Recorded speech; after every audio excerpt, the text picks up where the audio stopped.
Good evening. Welcome to Orthodox Christian Theology. This is Craig Truglia, and with me tonight is Earl and Max, former Jehovah's Witnesses. How you guys doing today? Great, thanks. Great.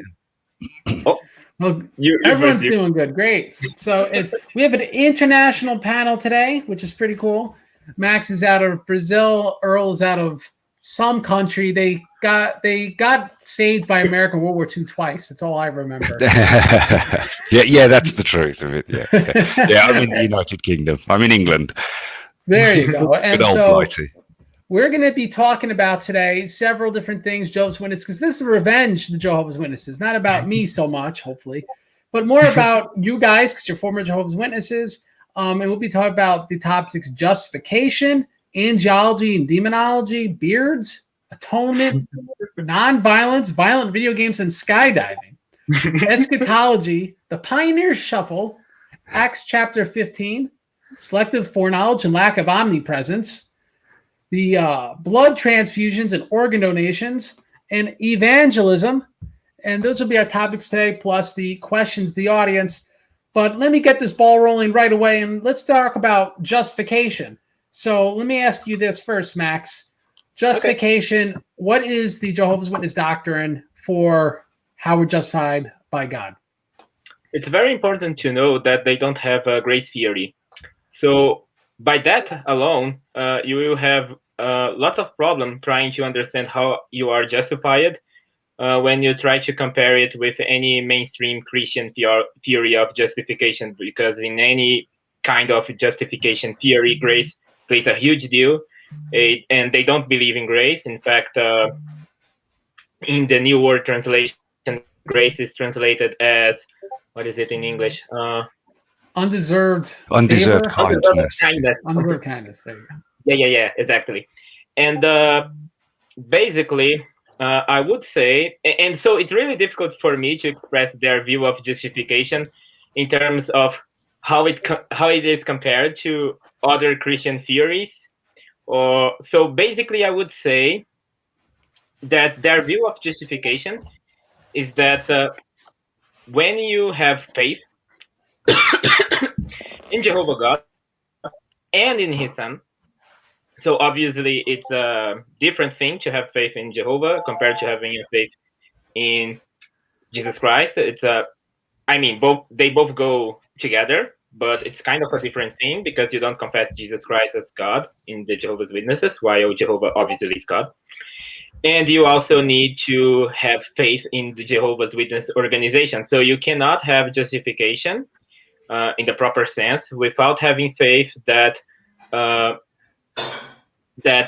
Watchtower organization is the faithful and discreet slave described in Matthew. So we're similar in that regard. All Christian communities believe faith must be rightly understood, and not just simply the name Jesus or even know that Jesus is God. So, but where do works fit in with this? Well, it's very interesting because at times I have found that the way they describe our kind of fit.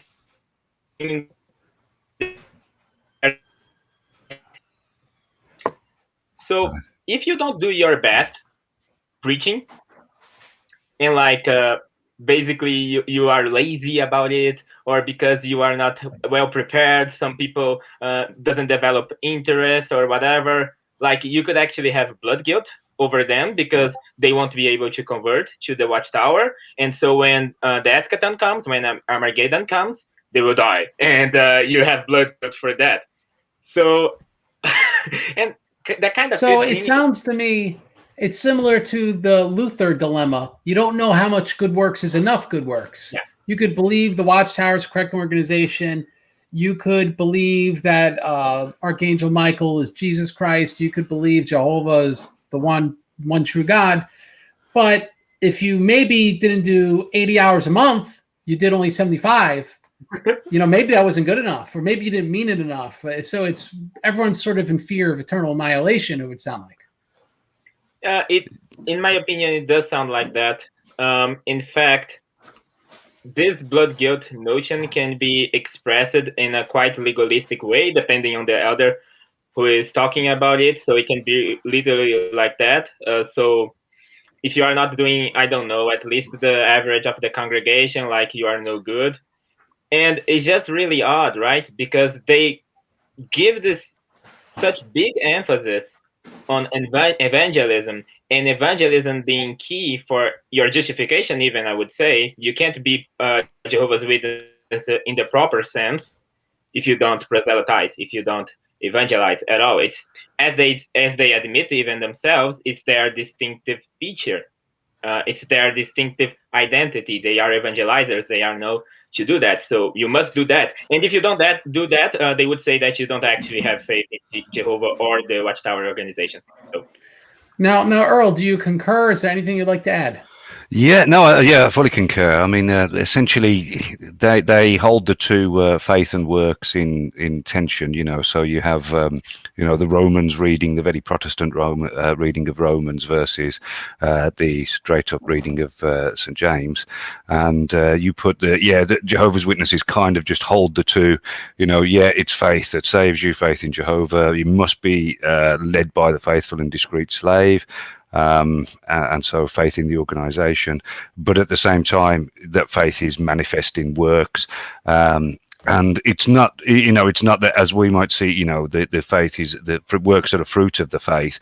Of course they use that kind of terminology, but they have a very clear strict set of determinations as to what the works actually are, and top of the list there is the preaching work. To be a Jehovah's Witness means to be out preaching at least a certain number of hours a month. I think the minimum is really 10 hours a month, isn't it? If you do less than 10 hours a month, you will be frowned on. So that's a good 2.5 hours every Saturday at least if you're working. And so it seems to me, ultimately, they just don't know how many works in the scale that they need. That's the dilemma of the Jehovah's Witness. But let me ask both you guys, because this is an issue which I think in the English language, there's only two guys really talking about it, and it's me and Seraphim Hamilton. That's pretty bad. Really talking about the issue of justification. Those not aware, Seraphim Hamilton has just had a debate on the topic, I think yesterday or something. But he's also written about it for years, and he's the only person I've seen, though he doesn't tortuously cite fathers or anything, who actually will reiterate the patristic consensus on the issue. He comes about it quite a bit independently, but it speaks of his brilliant minds, the scriptures. But let me ask you guys, what's the difference between Orthodox doctrine of justification and the Jehovah's Witness doctrine of justification from what you're aware? Well, first of all, we obviously believe in grace. So you can't do any works that attain to salvation without God's grace. That's default Orthodox theology. As you have mentioned a few times, Craig, this is stated in, I'm paraphrasing it, but this is in the Synod of Jerusalem, if I'm not mistaken. So they don't have a view of grace, and I would say they don't have a very clear way expressed compared to Orthodox theology in terms of how we synergistically work, accept God's grace and let divine will be our own will. So I think their view of justification, obviously they don't believe in theosis too, so that's a thing. So that's a huge difference. They don't have any form of theosis at all, and I haven't seen really they commenting too much on that. And well, it's like Duke said, really, it's kind of faith and works in some form of tension, but I don't think it's really comparable to Orthodox view of justification at all, because they don't have a proper way to establish what exactly is God doing in us when we are justified, in my opinion. I'm thinking if I can comment on something else on the matter, but I would like you to hear from you. Yeah, well, of course, am I coming? Yeah, I'm there. Of course, the Jehovah's Witnesses' view of justification as such is their ransom doctrine. So they've got that one for one. Jesus didn't die for mankind as such; he died to pay Adam's blood guilt, Adam's sin. Jesus. And we'll get to atonement. Yeah. Yeah. So we're sort of there, and so that's by having faith in that ransom, we get justified. But the justification ultimately comes through, the judgment at Armageddon. Did we do enough? Were we faithful to Jehovah's organization for all of the time, and especially are we being faithful at that moment in time? So they're always kept in a state of expectation. It's always just around the corner. It's just about to happen, and so you're always sort of on tenterhooks. You're doing enough every month in the expectation that Armageddon is coming any second now. That's pretty much it. I think ultimately Jehovah's Witnesses, all Protestant heresies about justification are all just deviations from Roman Catholicism, and Roman Catholicism is a deviation of Orthodoxy in this issue. So if you understand grace to be actually God himself, his divine energies, and that we're justified by partaking in his grace, that we're divinized and become God, if that's the issue, the question, well, how does that occur? Well, through faith and works, because we work God's works, and that's participations in his grace. But it's not this existential dilemma. Well, what if I die before I do enough? Because it's not like you're earning a certain amount, right? You could have no works, as like St. Bede says. The whole issue is whether or not you're cooperating in God's will. Is the inclination of your will something where you're receptive to the grace of God? And so, like, take, for example, the Roman Catholic view of the Treasury of Merits. Well, of course, Orthodoxy is analogous. We believe that relics and icons are media of grace through the saints, through angels, and things to that effect. And we believe these things save us because they're all ways of that we attain to the grace of God. But it's not like literally a treasury of merits where I can literally do things and a bishop, the Pope of Rome, can literally arbitrarily give plenary indulgences, and you can forgive all sins just by giving an indulgence or something like that. That doesn't exist in Orthodoxy, but you can see why in Protestantism that the issue is, well, if you have faith in Jesus Christ, then you just get his infinite merits. You don't need to go through all these other media. We got one medium, Christ himself, Christ alone, to quote one of the Reformation solas.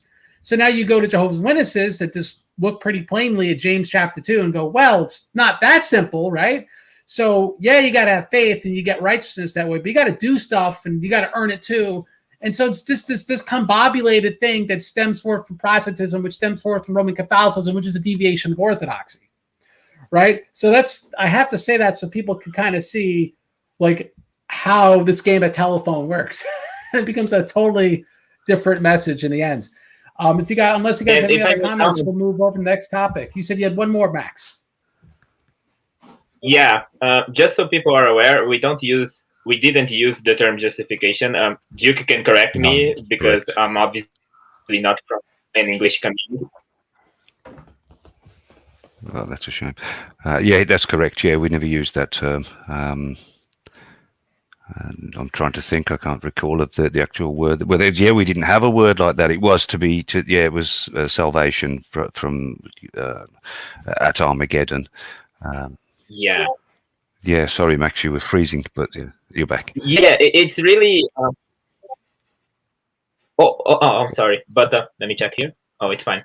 Yeah, but basically, what I was going to say is that it's important to have in mind if you are trying to understand JW theology that their terminology is sometimes even willingly made to be very, very different from mainstream Christian terminology in terms to discuss this kind of topics. Obviously, they don't call themselves a church; they call themselves an organization. That's a very basic example of that kind of deviation in classic terminology, so to speak. And yeah, I guess ultimately most Jehovah's Witnesses really understand salvation in terms of you having faith in Jehovah, you having faith in the organization, and therefore you won't be destroyed on Armageddon, or you will be resurrected if you die before that. But since they stress Armageddon a lot, it's mostly about surviving Armageddon because everyone thinks Armageddon is coming very, very soon. Well, they might not be wrong at this point, but all that aside, I will say this. For those who run to Jehovah's Witnesses in the streets or knocking at the door, they will play word games with you. They have an eternal vocabulary. Earl and I talked about this in the previous show, where if you really are going to evangelize to Jehovah's Witnesses, you have to understand their eternal vocabulary, because otherwise you can't get through to them. These words mean different things. Their concerns are totally different. The other thing I will say is, in my personal experience, they did know what justification was when you talked about it. You might say, well, how are you saved? And right, and I as a Protestant say, well, by faith alone is what I would say back then. So they were otherwise well acquainted with the issue, maybe not in a fine theological sense, but Jehovah's Witness organization really isn't a fine doctrinal organization, which will come out during the show, and came out with in Earl's previous interview. So that being said, this is where you're getting to some stuff where I know less about it, or it'll have to come back to me because I can't remember. So you're talking about the peculiar angelology and demonology of the Jehovah's Witness organization. So Earl, we'll go with you first this time. Tell us a little bit about their theory of angels and demons. Well, I mean, they're sort of, they believe the angels were the first thing that God created. The first angel that God created was Michael the Archangel, who is to them Jesus Christ, the pre-incarnate Jesus Christ is Michael the Archangel, and post ascension Jesus Christ. So when he returns with the voice of an archangel, he's essentially he's coming back as Michael the Archangel, and so you have this sort of how to put it, sort of duality about Christ's identity. That's not the duality that we would sort of see, that the two natures, or logos becoming Christ, and so they're kind of a little bit confused on that with the identity of Christ. But then they do believe in angels and demons being fallen angels. So they're pretty consistent on that with the rest of Christianity, the other Christianities, if you like. They're. I mean, like I say, they are quite superstitious, especially about demons. There's they believe, for example, if you didn't have success in evangelizing someone, it's demonic, or knocking on doors and they can hear demons behind the doors. It's very common. They're very concerned. Yeah, well, I think I remember saying before there was there's a lot of currency of those kind of stories, of people knocking on a door and a Satanist answers the door, and the Satanist is terrified because he sees like four people there, two normal Jehovah's Witnesses with two huge angels behind them. There's lots of like demon stories as well that go around of people who've had sort of demonic experiences. And I had a bit of an interesting one. I'd sort of got this guitar that I'd bought, before I was a Jehovah's Witness, and I was with it, and people were, I was often getting advice from the elders, that the guitar might be, demon possessed, I might have a demon possessed guitar. Was it signed by Alvin Lee? If only I'd got a signed guitar. I mean, it was a sort of put together Squire Stratocaster, with a sort of harvested parts on it. But because what it was, I was living in a shared house with somebody, and there was damp, but we couldn't find the damp. But so there was this smell of damp in the room, and I was, what's this smell in this room, And they told me to go through all my items, because one of them might be demon possessed. And then I was sort of trying to list them all, and when I listed the guitar, it was like, the guitar, where did you get the guitar from? Of course, it wasn't the guitar. We found the damp, we found the patch of damp. So so that's Jehovah's Witnesses. There are some interesting videos on it. There's a guy who does a sort of Legoland Jehovah's Witnesses online, and he does a good one about them. A woman who buys a lamp from a market or a second-hand shop. Now I forget which member. I forget which member of the governing body this was spoken of. But when it was still in Brooklyn, now I forget, some Laventers Falls or something. But it's when it was still in Brooklyn, they would say, "Oh, he has conversations with angels in his room," right? And and it was a special privilege for him to have that. And so they will believe that they have direct access to God in some way through these, angelic beings. And obviously, we may look at that and go, "Well, maybe he really was talking to something. He surely wasn't an angel." So Max, you have some follow-up comments on the demonology and the angelology of the JW organization? Just so people are aware, in case they don't know, or a hierarchy of angels in Orthodox thought comes from Saint Dionysius, and he puts the first hierarchy the highest angels, so to speak, in a strict sense. We can say these heavenly creatures are all angels. Angels are actually the lowest, but the first are the seraphim, right? So what JW argue for is that first there is only one archangel, which is Saint Michael. So actually, Gabriel, Raphael, and the other archangels that we also have in Orthodox tradition, particular to us, so Uriel, among the others, they are not actually archangels. I mean, JWs don't even recognize Raphael because he's not in the Protestant canon. But so basically, they will place Michael in the first, which is interesting because I guess one of the arguments they use for arguing Saint Michael is the first in the hierarchy is because he's leading the hosts against Satan in Revelation. But really, the seraphims are very close to God, and we can see that in Isaiah. They are around his throne, and that's an indication on why they are. I mean, they do admit the seraphim and the cherubim are very high, but they still put Saint Michael. And it's actually is arguably very ad hoc because of the need to associate Saint Michael with Jesus Christ. I mean, identify Saint Michael as Jesus Christ, really. And what else?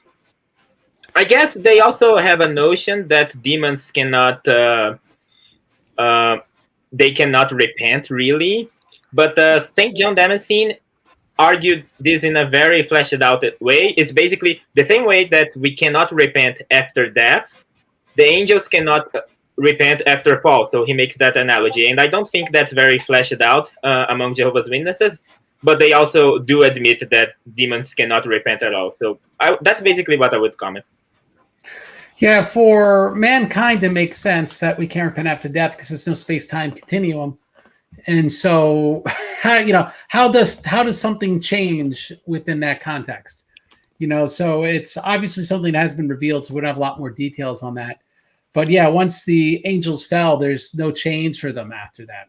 And, this is where it's interesting. When you read the fathers, you kind of come across the stuff and like, should I take a note of this? And like, it's never going to be useful apologetically. And now I wish I did because then I'd be able to talk about in this conversation. But, oh well, what are you going to do? So now that we talked about that, let's talk about beards.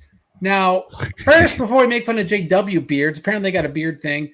Protestants, Orthodox have a beard thing too. And to be honest, the Orthodox had it first, though, because they always had beards, especially the Russians, right? They were gluing people's beards back on, after they were dead even. So they're always into the beards. People don't know that's the St. Peter the Great reference. But no, he's not St. Peter the Great reference anyway. Actually, as a priest told me, Peter the Terrible. But yes, more anyway, that being said, it's with beards, now it's cool because I think millennials, I don't know if Zoomers could grow beards yet, but like millennials want to grow beards because they think it makes them more manly because they live in a society where men can't be men anymore. So they preen their beards. So they're actually being more effeminate, but they're obsessed with their beards, thinking it makes them manly. It's kind of pathetic, actually. But because that's part of the society, a lot of Conference of Orthodox who want to show Orthodox they are and grow beards. And we even see this in Reformed tradition, Reformed Protestants. They all want to grow beards, but even the unbelievers want to grow beards. It's just the thing right now. And so what's the issue, JWs? Are they just caught up with the millennial beard thing, or there's something more that's peculiar about the beards? I think I can't remember who started it. I think it was a pet hate of Joseph Rutherford, the second leader of the Watchtower Society. Of course, the founder of the Watchtower Society, Charles Taze Russell, had a beard. And beards were quite common back then in the late Victorian times. But then, Rutherford was the first guy who was against it. And it's one of the things they've never changed. And so Jehovah's Witnesses, they do not wear beards. You're not allowed to wear a beard. You can get away with a moustache, which is an interesting one. Why you can get away with a moustache, I don't know. But I mean, it may have something. I did hear a joke once that because they don't allow like whole blood for blood transfusions, but they'll allow you to take fractions. So maybe a moustache is a beard fraction. You're sort of allowed. They allowed that. But you're not allowed an entire beard. And and you will, if you wear a beard as a Jehovah's Witness, you'll get counsel from the elders. They'll come and pull you aside and say, frown on the beard and no on the beard. But then if you keep the beard, you won't get any privileges. You won't get called on to do any jobs. And there was a guy I knew in my congregation who was a bit of a character. He was a real card. And I think he'd been in, by the time I got there, he'd been in a good sort of 12 or 13 years. He'd got 2 daughters. His wife was in, the whole lot of them. And he had, he was a redhead and he had a big ginger beard, a big sort of rough ginger beard. And so, for all that He's time, the guy from Braveheart. He was, yeah. But he wasn't given any privileges, but he had he was his own character, and he had like his own sort of jokes and one-liners. So like whenever he talked of Armageddon, he would say, Farmageddon. When Farmageddon comes, you don't want to be caught around. And what was his other things? He used to have some real classics. With the songs, he'd be singing one of the songs, at the end of the meeting or whatever, and suddenly you just hear him just go off on a little ad lib of like rat-tat-tat-tat. He'd just throw in all these things. And he said to me the once, when I was, they call their equivalent of a deacon a ministerial servant. And he asked me the one day, he said, "How come you're not a miserable serpent yet?" And so he'd got all these takes. But yeah, he wasn't even allowed to do the microphones, he did nothing. But he didn't care. For some reason, some people have to wear a beard because they just can't shave, their skin just is not up to it. As I say, he was a redhead, so he probably had quite sensitive skin. So he just, he wore his rash and he wore his beard and he was happy with it, but it meant he got nowhere in the organization as such, but he didn't care. He was always out on the door knocking and that, but he was quite frowned on, but he never took the council on board. Now, is it just like you got to wear ties and button down shirts sort of rules? Is it just so you look professional when you knock on people's doors? Yeah, I don't know. I mean, I imagine that is part of it. They think, there was that thing in the 70s, as Jeremy's just commented on the YouTube, that, there was the hippie culture and that was frowned on. But I don't know whether Max knows this, but whether it was Rutherford who started it. I seem to remember that, but it's been a while. I know actually that very well from my memory somehow. So basically when Russell died, people really revered him a lot. So people actually had this tendency of having his beard style. And Rutherford didn't like that at all. Like he was he was a very ingenious person. He had a very bad personality, a very strong personality. So basically he banned beards. Some say partly because of that. So he really didn't feel too comfortable with people revering Russell so much that they would even have his beard style. So you had that. And of course, Rutherford is shaven clean. Yeah, he was. Well, there you go. It was part of his takeover of the organization. Yeah, exactly. In a symbolic way, yeah. For those not aware in the audience, Jehovah's Witness organization kind of went through several evolutions. It was started by Russell, and really it was under Judge Rutherford that it became like a really organized, kind of powerful organization. But then again, it really got revised again because under France, and there's the 70s where their prediction of the end of the world totally didn't pan out yet again, where they kind of reinvent themselves. And I think what they are now is just totally distancing themselves from their whole first 100 years where they're just wrong a million times. Yeah. So it seems that maybe the beard's this holdover that otherwise, no one knows why the rule's there anymore. Yeah, I think so. You could say I've often sort of imagined it like it became it was just a sort of loose association under Russell. It became a cult under Rutherford, and it became corporatized under Nathan Knorr, who was the next guy. And then it became, really heavy on the disfellowshipping and the discipline under Franz. And of course that Franz, they had what they called it, the apostate crisis in the late 70s after 1975 prediction failed, and again in the mid-80s when a member of the governing body himself, Ray Franz's brother, Fred Franz's brother, Ray Franz, he apostatized and wrote a book, Crisis of Conscience. That's quite a good story and quite a sad story. He became a bit of a sort of Unitarian Christian in the end, but he was a very nice man, and I've known people who've met him in real life, and he was a very nice man. I think he passed away quite recently. Yeah, having read that years ago, it seemed to me he was just an authentic person. Like, you know, Yes. he was telling you what he really felt. It was still wrong, but at least, you know, I feel like I'm sort of like that. I'm not going to be right all the time, but at least I'm really trying to tell the truth. You can't say that for everybody.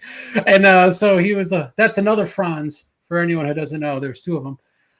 But that being said, let's talk about the atonement. And Earl, I'm going to go back to you again because you're already trying to get into it. So how about you tell us about the peculiar view of the atonement of the Jehovah's Witnesses? And we'll just get started there.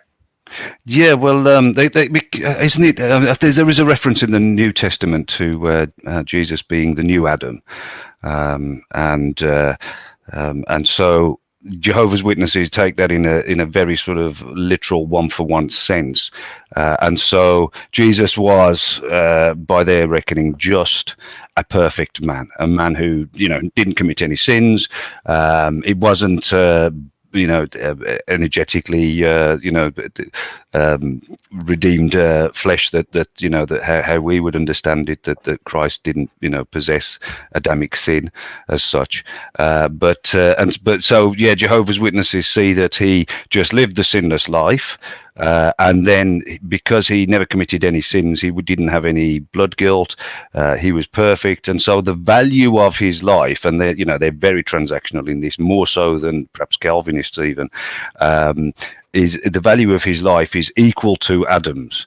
And so they say, you know, they take the very literal reading of the soul of the life is in the blood, from Leviticus and places like that, where you must pour out the blood. And so the pouring out of Christ's blood is paying the price, for this strange transactional God of Jehovah. And so Christ then goes to heaven when he ascends to heaven, and he presents the value of this to Jehovah as a ransom. He pays the ransom, to bring people out. And so because Adam's sin has been paid for, then, original sin is sort of covered. And so although we're all still, we've all inherited Adam's sin, and Jehovah's Witnesses do believe that, we... it's paid for now, and so it can all be blotted out, in this great eternal ledger that God seems to keep. So that's pretty much it. Yeah, it's, again, there's not really any depth to it. As Max said, there's no deification or theosis or any depth of theology there. It really is very basic. All right, Max, do you have anything you'd like to add to that? Yeah, I froze a bit, as you have seen. But Duke, have you mentioned about the whole resurrection and the fact that they denied the bodily resurrection? Oh, no. Yeah, you can mention that, please. Yeah. All right. So that's very interesting. So obviously, for those who are aware of how the very early church fathers, in fact, expressed the view of the atonement, there is such a thing as a patristic view of a ransom kind of form of atonement. But the Jehovah's Witnesses do not hold to that, because they take a transactionalism form of ransom in a very intense way, that they basically take passages such as Christ saying in Matthew, I think I'm paraphrasing here, that he would give his flesh for mankind. They take that and they interpret it to mean that in order for the atonement to work, Jesus Christ the Lord would have to give up his own body. So when he was resurrected, he actually, when he was resurrected, he actually didn't resurrect as a body, like as a bodily person. He resurrected as a spirit, which is, yes, it's super weird. It sounds Docetism, it sounds Gnostic, but it's what they believe. And it plainly contradicts the scripture, such as Luke 24, in which the Lord actually argues with people who were thinking he was a ghost, that, wait, can't you touch me? Don't you know that spirits do not have flesh and bones? He literally says that to contradict a view that, oh, it's just a ghost. It wasn't a ghost, but they actually believe it was a necessary transaction that the body was given up for mankind. So it's very weird, but that's what they believe. Yeah, the Jehovah's Witnesses have a hyper literalism with some verses, which requires you to explain away and be hyper not literal with the whole tons of other verses. And so this is yet another example of that, and I do think to a great degree, it's very important for people to realize that a lot of the language, the penal language in the scriptures, the forensic language in the scriptures, these things are meant to convey realities that aren't always strictly, keyword strictly penal or strictly forensic and things to that effect. God is not passionate where he's literally shaking with anger and he has to literally get angry at something so the anger goes away, right? There's words like that, particularly in the Old Testament, where it speaks of God's nose flaring and stuff like that. But we obviously don't take those things seriously. So the Orthodox have, like Jehovah's Witnesses, will take certain things literally, but more things we take actually not literally, particularly when they're anthropomorphic. But unlike the Jehovah's Witnesses, where it's kind of ad hoc, they kind of come up with these peculiar views, like you point out, and then you kind of get forced to explain them in some way until you get back to some corner, and then you get new light and you change the doctrine. It's with Orthodoxy, we have the consensus of the fathers to be our guiding view of how we understand the scriptures. So, yeah, and just to give an example on how they justify that, so I have actually read how they justify that particular passage in Luke 24 in their study Bible. They basically argued that Jesus Christ, the Lord, was referring to how spirits could manifest themselves as as humans in the Old Testament, which is mental gymnastics, really. It's not convincing at all, but it really just fits in their worldview because you already have to believe in very wacky stuff in general, and there is so much cognitive dissonance there and everything. But yeah, it's like you said, it's basically, well, the plain reading of that passage is that Jesus Christ is saying he has a real body. But since that's not our doctrine, let's interpret that in not such a plain, literal way, despite their presupposition being from a very literal reading. It's kind of weird, yeah. So, Max, you may have to change your green screen because in the background you have people walking. I'm joking. So anyway, let's talk about, I think, an issue that's very important because it's actually, in some respects, one of the more, virtuous parts of the Jehovah's Witness organization, which is nonviolence. Now, it's to such a degree, there are people that were kicked out of Bethel for playing, what was that video game on Xbox back then? Forgetting. But you can't play first-person shooters and stuff when you're in the Bethels and whatnot. Yeah, CSGO, was it? What was it? CSGO? No. It was on Xbox. Oh, right. And it was big back then. I don't play video games, so I don't have to tell you. But the point is, like, you can't play violent video games. You can't skydive because the whole joy one gets from skydiving is just the enjoyment of death or the possibility of death. And so in some respects, you could kind of see a twisted view of dispassion, right? Which is really Orthodox. Think about it. Like, we ought to be taking joy in the things of God and not the things that get our blood moving, like music with with great rhythm and stuff like that. Technically, you're not supposed to want that. Doesn't mean it's the end of the world. Father Daniel Sazoyev watched Harry Potter with his daughter. So even saints could partake in worldly entertainment, but the ideal is to be completely dispassionate. So before we get to maybe the video game skydiving, let's just talk about the principle of nonviolence. We're going to start with Max, which is, if someone breaks into Jehovah's Witness house, could he just beat everyone up and they're going to let you do it? Actually, no, they do believe in self-defense. So they actually establish a, so to speak, self-defense clause. For them, it would be, you can't own guns. Albeit, I have personally met American Jehovah's Witnesses. I mean, you guys are kind of way too bent over guns. So I guess some Jehovah's Witnesses back in the U.S. will just ignore that. But you are not supposed to have guns, to own guns in the Jehovah's Witness organization. So, but still, you are able to have a right to self-defense with the means you have. And we talked about this with Earl last time, which is you could know, I think it's jujitsu. You could know where you could use the other person's offensive force against them, because the Quakers are very similar to that. So you could use self-defense, but you're not supposed to join the army because that's idolatry. That's the one, yeah. Yeah, I remember very early on in my time in the witnesses, I was taken on a Bible study with another person. An elder took me along, and they got talking about Jehovah's Witnesses and non-violence, and the elder just said, "Well, we're not pacifists."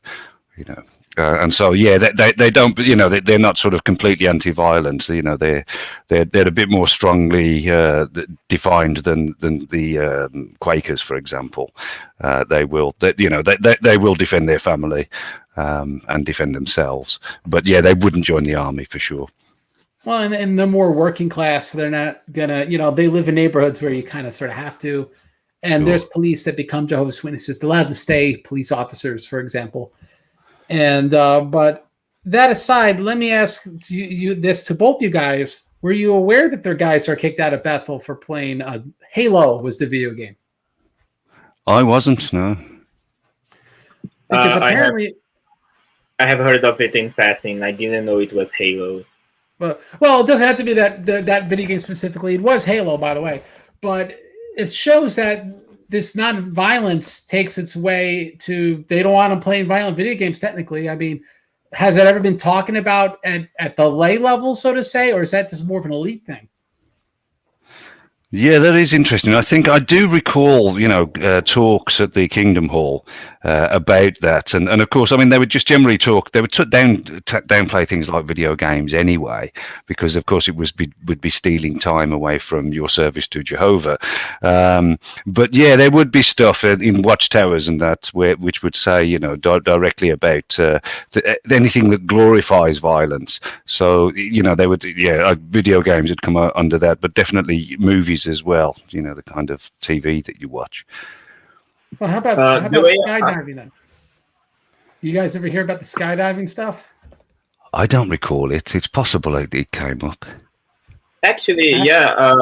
So skydiving, as any radical sports in general, they are no-goes for Jehovah's Witnesses. Their reasoning is that life as a gift of God, and and by the principles behind this God-given gift, you must not basically try to gamble your life on radical sports. That's, in a nutshell, their reasoning behind it. So you are not allowed to do radical sports at all. Albeit, for some stuff, like if you were already a professional in something before you converted, like it's fine because you are a professional, so it's hard to argue that you are really gambling your life. But like doing it just for the sake of it, just as leisure, it's basically a no-go among Jehovah's Witnesses. And the professional exception I mentioned, it's really for some cases. Yeah, it's like Michael Jackson was allowed to pretty much ignore everything, and Prince was allowed to pretty much ignore everything. Yes. So certain high-profile people could pretty much just ignore everything. Yeah, the Williams sisters, yes, the tennis players as well. Oh, they're also JWs? I don't know. Yes, they are. So they let you take steroids if you're evidently a tennis player. Okay. So let's talk about eschatology. And we'll go back to Max again. How's the world? We know that they all think the world's going to end soon, but what's maybe different about their eschatology that would get people to be confused if they're talking to a Jehovah's Witness off the street? All right. So something very important. I'm actually opening a scripture here, but something very clear in their doctrine of eschatology that I want to focus today is in Matthew 24. Let me find the verse. Yeah, Matthew 24:34, which says, "Verily I say unto you, this generation shall not pass till all these things be fulfilled. So St. John Chrysostom interprets that as the generation of Christian believers in general, right? So it's not specifically restricted to a specific generation at the time, even though you could argue there is a partial fulfillment of that in the destruction of Jerusalem, which was indeed that generation that saw that without passing away. But while Jehovah's Witnesses actually did hold in the past to that view, basically, they argued that today this generation is related to both the people in a key year in their eschatology, 1914.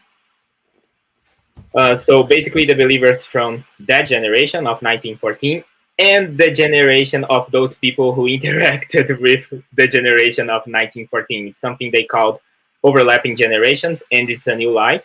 It was developed at the time that basically everyone from 1914 was close to die. And they were, oh wait, Armageddon is not coming, so new light. But anyway, to get back at 1914. So Jehovah's Witnesses believe that the second coming already happened. Very important. They believe that Christ's kingdom was established in 1914. Also important. This is related. Both are related. Both are the same thing, really. So it was an invisible second coming. Obviously, if you read anything in Revelation, you will notice that the second coming seems to be something that people won't not notice it. But they basically argue that it was an invisible second coming, and that since the devil was actually expelled at that time in heaven, so they relate 1914 also with the war against the serpent, against the dragon, I'm sorry, in Revelation, and he was expelled into earth, and he caused lots of trouble because he was enraged by being expelled out of heaven. So what do you relate with that? The First World War. And they actually do that connection. And so these are all very distinctive things that I can think of. Maybe they won't mention it all the time in your door, but where does 1914 come from anyway? So it comes from something that the scriptures call the time of the Gentiles. She described it in Luke 21:24. And this time of the Gentiles is basically the time after Jesus basically went to heaven until 1914, in which basically the Gentiles rule before the Christ kingdom come. And so they basically get some prophecies in Daniel 7, if I'm not mistaken. There they talk, I don't remember the chapter, but they talk about 7 times. They make some connections. They don't justify with their presuppositions on what basis they do these connections. But they basically get these 7 times from a vision to Nebuchadnezzar that he had, and Saint Daniel interpreted from him. And they basically get to Revelation, in which says that this amount of times equals to this amount of years. They make the calculation, and boom, you get to 1914 in a very simplified way. And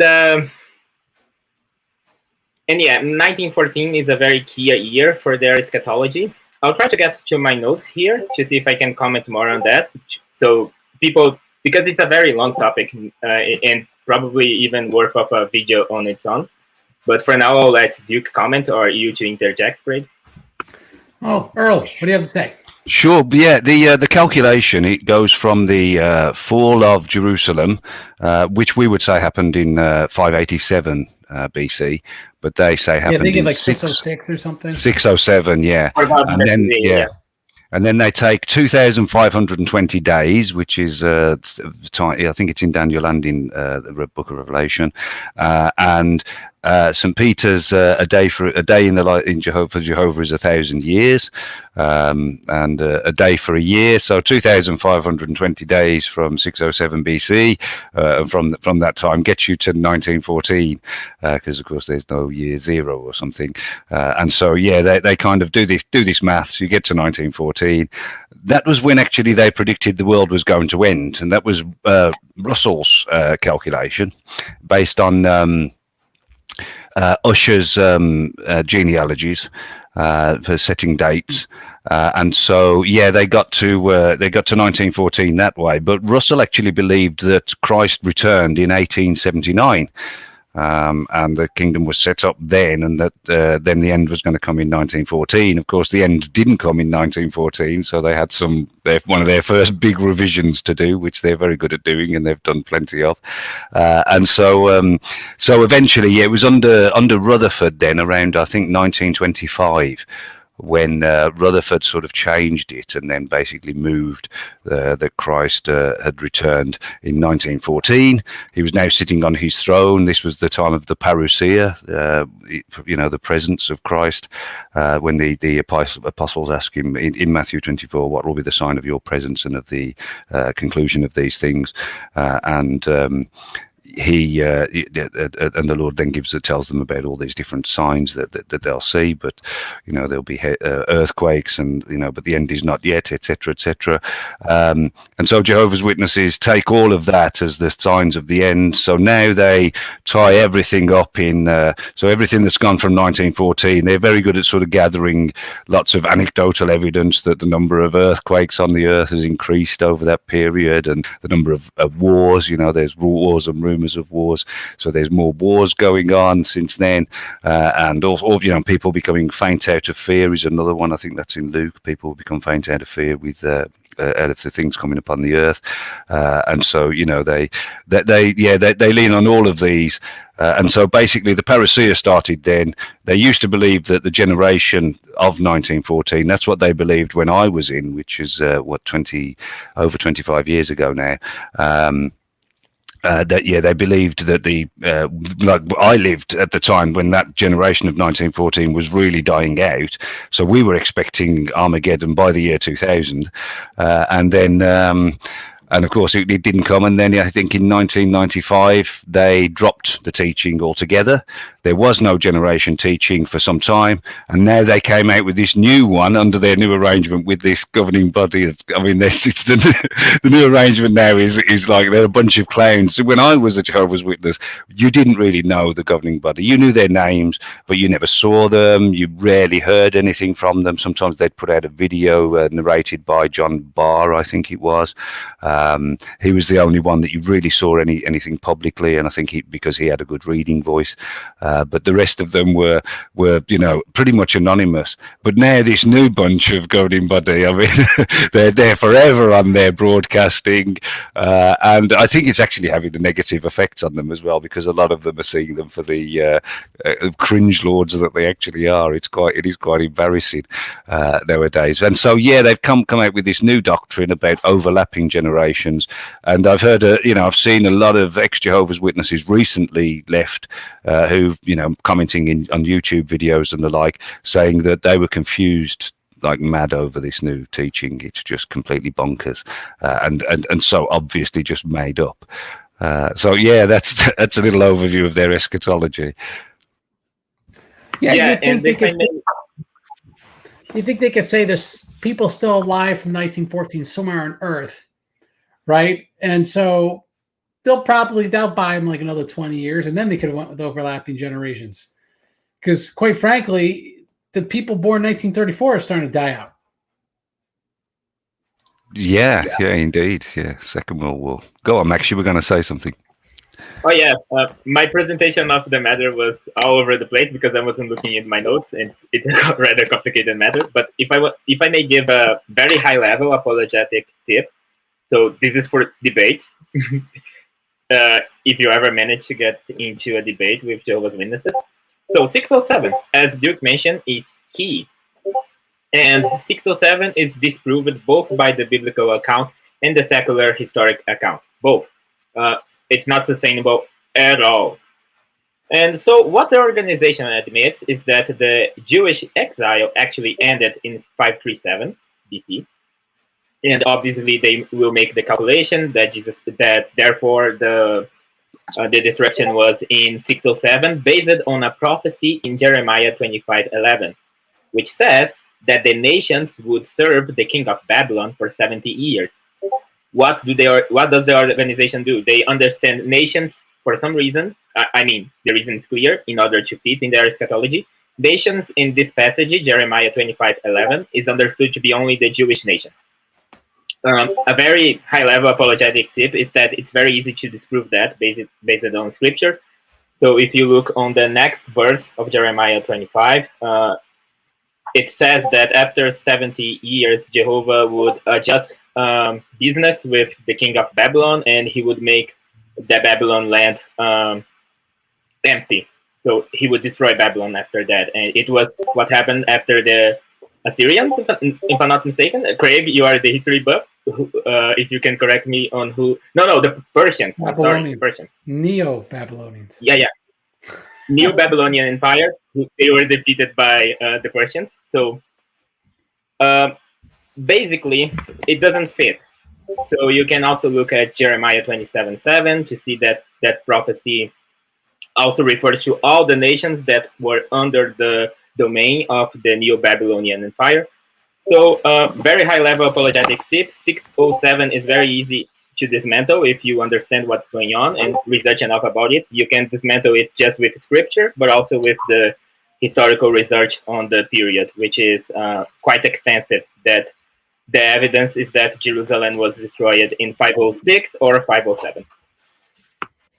All right. So let's talk about another topic, which I know I've never heard about this. The Pioneer Shuffle. Earl, what is the Pioneer Shuffle? One of my favorites. Okay, so a pioneer is a Jehovah's Witness who signs up to do when I was a Jehovah's Witness, it was 90 hours a month of door-to-door work.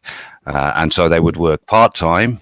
It was often wives, so the husband would work full-time. The wife may have a part-time job, may not work at all, and she would do 90 hours, which is quite a lot, out on the door-to-door work, so several full hours a day. And so that's a pioneer. So how do you get out and sort of do door-to-door work for all that time in a month? I think it's now 75 hours. They've dropped the limit. And the way you do it is you take your time. And so the Pioneer Shuffle is a very slow walk that they do, door to door. And they sort of really plod along, and so you often see Jehovah's Witnesses. If you ever see two Jehovah's Witnesses, they're quite recognizable with their bags over their shoulders. And their watchtowers sticking out, usually some kind of satchel or something, or a briefcase, and they will just be strolling along very, very slowly, one step after another. They're doing the slow march. So that is the Pioneer Shuffle. Same thing in Brazil, Max? Well, how it's done in Brazil, it's a bit different. So what you basically do, there isn't such a thing as walking very slowly. When you are talking with your partner during preaching is very common, so you may walk slow on that. But I would say the closest equivalent is when you go for a snack in the morning. Like you stop and go for a snack in some store or some restaurant, whatever, and some bakery store maybe, and you basically are still counting hours, and. And that could take like such a long while because you are basically being honestly lazy about it, or you just like stop knocking on doors and you go to I don't know, like you could go to the bakery store, but you also could go to a square, I think, and basically you would like or on a park. And you would sit on a bench and keep talking and basically approach people who happen to pass you by, but it's basically very lazy. So basically you do that to rest a bit on the knocking door, and you just stay there. And even if you don't talk with anyone at all and just keep talking with your partner, you are still counting out. So you sit on a street corner with your display and, you're counting time. Yeah, you're counting the time. And one of the tricks with going to the bakery or whatever is if you leave a tract. So you might leave one of their little tracts on the table when you leave. You can count your time then.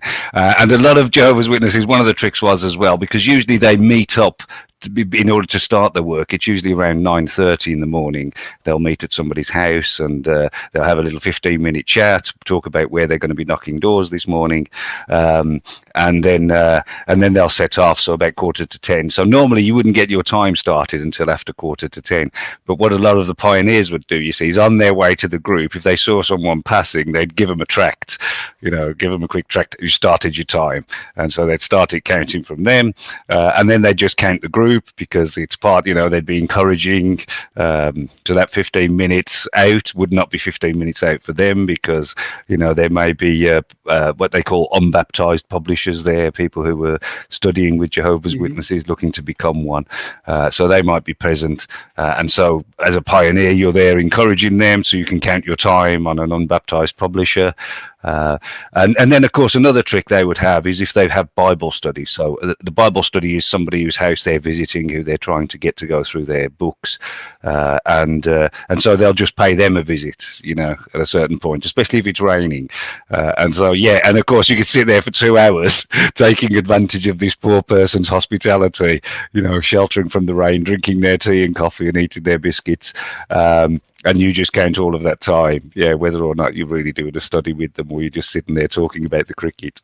Well, let me ask you a few questions, which would be, what happens when you walk past a Mormon on the street?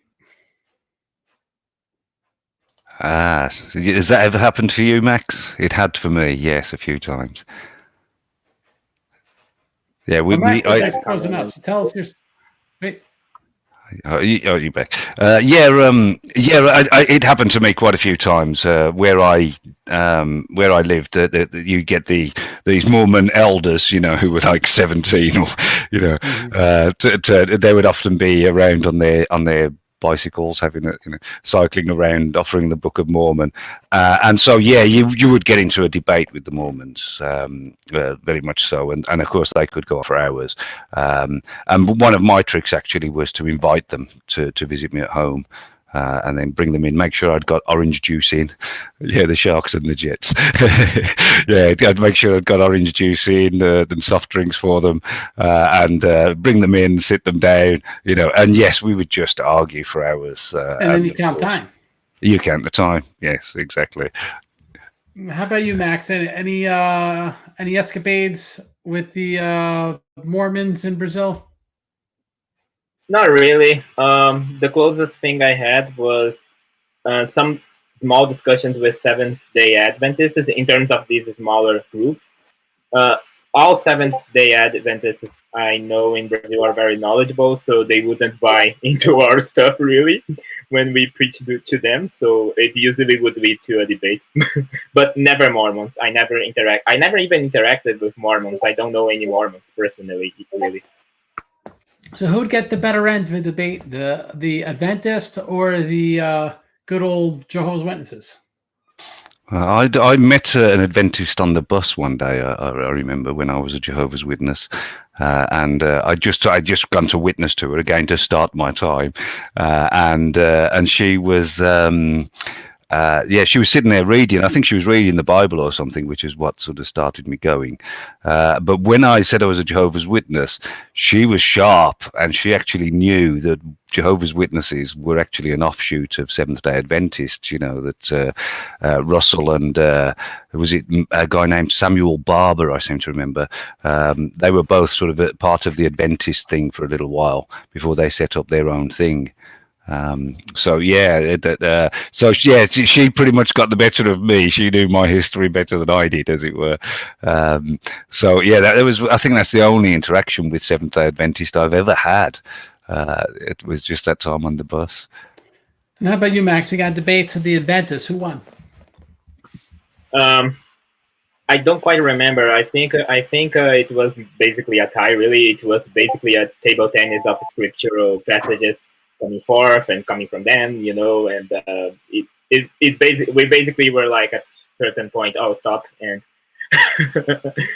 I would say it was a tie from my memory, because from my experience, Seventh-day Adventists would usually be way more knowledgeable in terms of using the scriptures compared to your average person that you would knock your door at.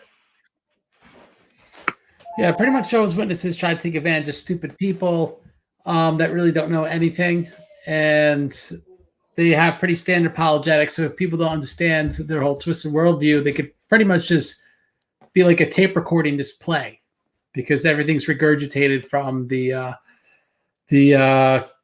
what's it called? What do they call it? The Track Society. You know what I'm talking about. Watchtower. Yeah, Watchtower Bible and Tract Society. Society. So yeah, it's so let me ask this then. Why not all this is bad in a pragmatic sense? They're going out there knocking doors. They have a crappy belief system. The fact they still exist is a testament to something. Why did the Jehovah's Witnesses do more for a lie than what we do for truth? And what could we learn from them? Yeah, that's a good one. Well, of course, yeah. I mean, they do have this zeal. In fairness, though, the zeal does come from the legalism. You know, they have to do it. And many Jehovah's Witnesses really do not enjoy the door-to-door work or the preaching work in any way, but they have to do it. They have to just suck it up and get on with it in order to be saved. And so. Yeah, I mean they do that, and of course they talk about it being motivated by love and and that sort of thing, and care for their fellow man. But really, the chief motive is that they're doing it as the ticking the box on that list of things that they sort of need to achieve in order to survive Armageddon. And so, yeah, that does sort of motivate them. Some of them are particularly zealous. I know I was for quite a while. I remember an elder mentioning to me that we were doing the door-to-door work, and he said afterwards, he said, "You really enjoy this, don't you?" And it was true. I did enjoy it for quite a while. Quite like having a bit of an argument, perhaps. And so, yeah, there is something to it. I mean, I am seeing.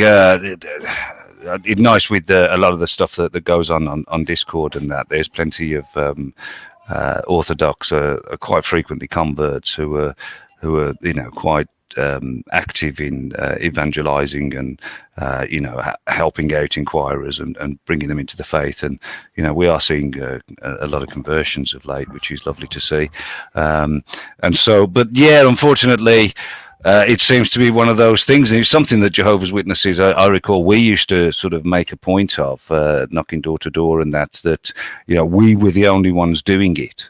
And some people did pick up on that, and it was always an attack that we could make on all the other sort of Christianities, that they weren't really, apart from certain Protestant sects, they weren't really doing much by way of evangelism, and so, yeah, it's something we can learn, that there is this thing like it's a bit of a meme in Orthodoxy that we don't evangelize, and that's actually it's not true. Of course, yeah, we don't evangelize like Jehovah's Witnesses do, or necessarily like Protestants do, but we do evangelize. Oh yeah, it's not coincidental that many of the Eskimo population in Alaska is Orthodox, because they're evangelized by the Russians, or really the Aleutians, if you want to be really technical. But so yeah, there's obviously been Orthodox evangelism. There's the churches of Cambodia, which we ask for donations end of all my shows for the evangelism. But in many respects, the evangelism on modern day is very different than the evangelism in the past and what worked in the past. In the past, it was very much bottom down, right? You try to convert the intellectuals or the nobility, or you get some sort of control over business or government. And so in order to get in, you have to convert, and then it kind of trickles down from there. But these days, it's pretty much the opposite. You want to just convert the masses, and hopefully those masses rise up and become powerful people.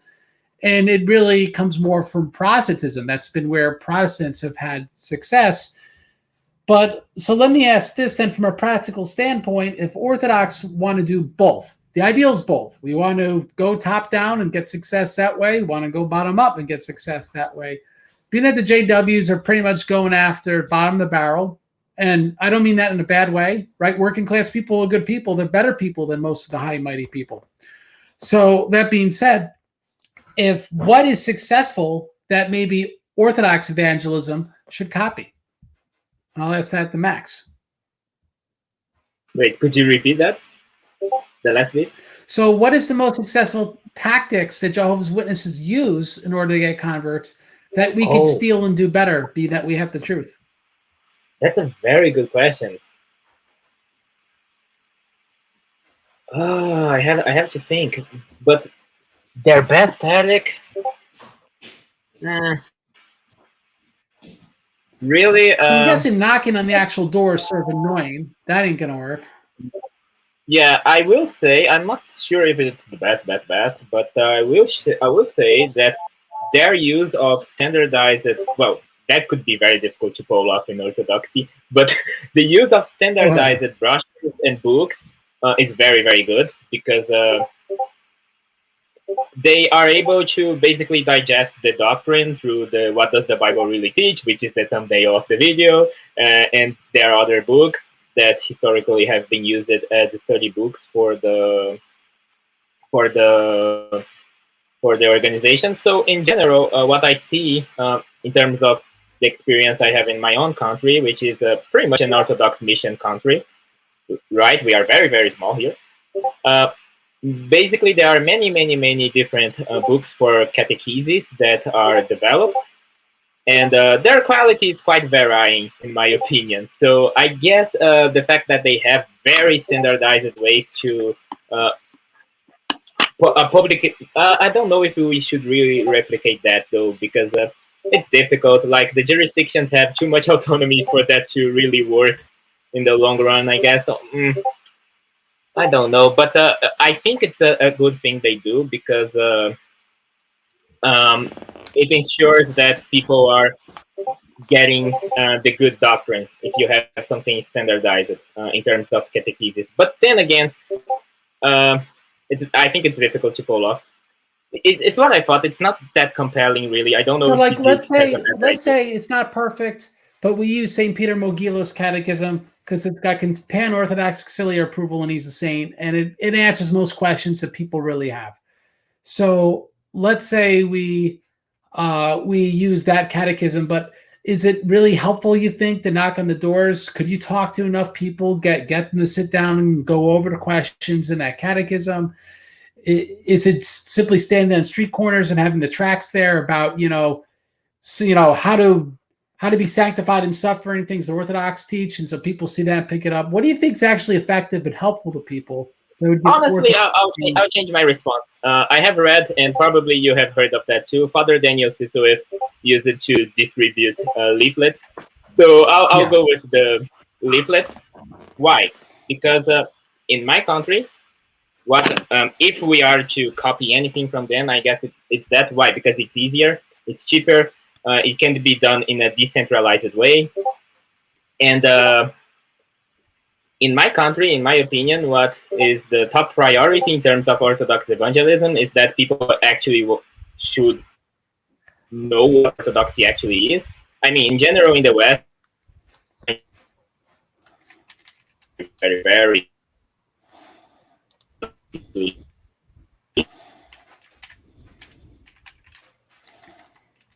Can you guys hear me? Okay. So people only hear about the Roman Catholic Church and the Protestant churches, evangelical. So leaflets, the one I sent you we are not Protestant, but we are evangelical. We are Catholic, but we are not Roman. So like cards and leaflets like that basically give you an introduction of the idea. For places like my country, it could be a good thing for missions to actually go out and do this kind of leaflet thing, because I have seen elsewhere that Father Daniel Sisoev not only did that, he taught people how to do that. Do you know more about that, Craig? I've only read some articles on orthochristian.com about like his classes and stuff like that.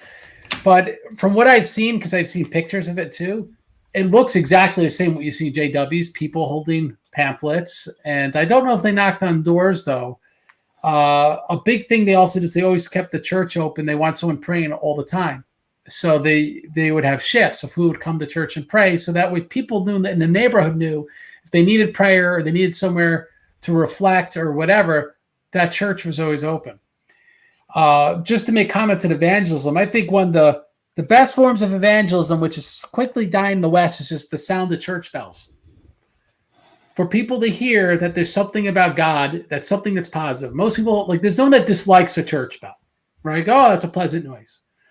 And so it's something that's going away, and that's something subtle, but that's something that people hear their whole lives. That's why I also think with tracts, whether you're leaving them at the gas station or whatnot, it's good to leave tracts, because you're not going to always get someone a conversation. You're not going to be able to convince someone with a silver bullet argument to change how they feel. It's all about little things. But the part I personally never was able, I master would be the wrong word, but I'd say even be that good at, is there is a place for one-on-one interaction with people, because it obviously works. It'd be 0 JWs if they didn't do it. And so there's something to be said of, well, someone's got to knock on doors, or someone's got to be out there in the public square talking to people. The most successful, I would say, Orthodox evangelist in the English language is hands down Jay Dyer. And hands down, he's not just converting Protestants or Roman Catholics. He's converting atheists, he's neo-pagans. He's converting a lot of people to the faith. In some respects, both Orthodox Roman Catholic evangelism is lazy, because we just go after Protestants. The Protestants do the hard work of converting people to Christ, and then we go, oh, by the way, we're cooler than them. Come join us. And some people eventually do. You know, Jay Dyer, but Jay Dyer actually has success with everybody. Now, you know, you could look at Jay Dyer's overall body of work, and you might say, well, how? But the point is, it works. Just like you could look at the Jehovah's Witness organization and say, but how? It works. You could look at what Daniel Syzoyev did. He used blogs in Russia when that wasn't a thing. He kept the church open a day of someone praying. People are like, well, that's a little peculiar, but it worked. And so that's why, whether it's having a Discord server where people could feel free to debate and that brings them in, and I think, I'm not a Jay Dyer expert, that's where he gets most success, but it's something people should learn from, and not minimize, because a lot of souls are being saved because of Jay Dyer. And I want to say this not because I don't think he even likes me. That's beside the point. The issue is because there are converts being made, and we have to rejoice in that. The issue is, well, the JWs are doing something that works. We got to keep that conversation open, and we got to learn and figure out how to do these things. All right. And so we don't have to solve that tonight, but it's something we want to talk about because we don't want to minimize stuff that's successful. I just wanted to hear from Duke, because I have a feeling that he might have a different opinion in terms of, should we copy something from the Jehovah's Witnesses in terms of evangelism? So what are your thoughts, Duke? Well, the thing is, the Jehovah's Witnesses are very good at meeting people where they're at. And so they do have a big collection of sort of standard intros at the door, and they try different ones each week. But what they're very good at is people. Now, my sister got converted to Jehovah's Witnesses quite separately to me, and she was living at near Greenham Common Air Base in the 1980s, which was where nuclear weapons were being stored, nuclear missiles, and we lived in the under the nuclear scare. The Russians had the Soviets had SS-20s in Eastern Europe, in East Germany. We were given this. We all lived to the idea of the 4-minute warning. That we'd get 4 minutes notice before the nukes started raining. And my sister was terrified of that. The Jehovah's Witnesses knocked her door one day and said, and started to make an introduction. And my sister was like, "Why are you wasting your time doing this? You should be over there protesting all that stuff." And the Jehovah's Witness woman opened her Bible, turned straight to the verse that said, people will become faint out of fear out of things coming upon the earth, and said, "This is you." My sister was she was stopped in her tracks on that. So it was, she was faint out of fear. And there was she saw a connection between scripture and where she was. Or rather between the Jehovah's Witnesses message and where she was. And so, with what's happening a lot today, what we're seeing a lot of is, you see, people are waking up to the state of the world. they're seeing a lot of what's going on, in politics and great resets and all of this sort of thing, and they see that there is a dark force at work. Let's put it that way.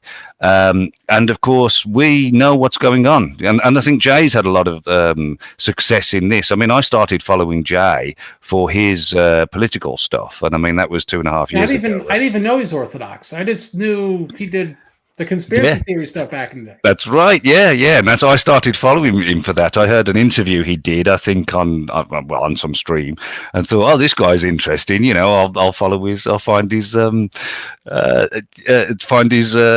YouTube channel. Started following that. Found a theology video that just seemed to be hitting on the same subject. Watched that, and that was me. My Roman Catholic days were pretty much done. So I mean, I'm Orthodox. Pretty much thanks to Jay Dyer.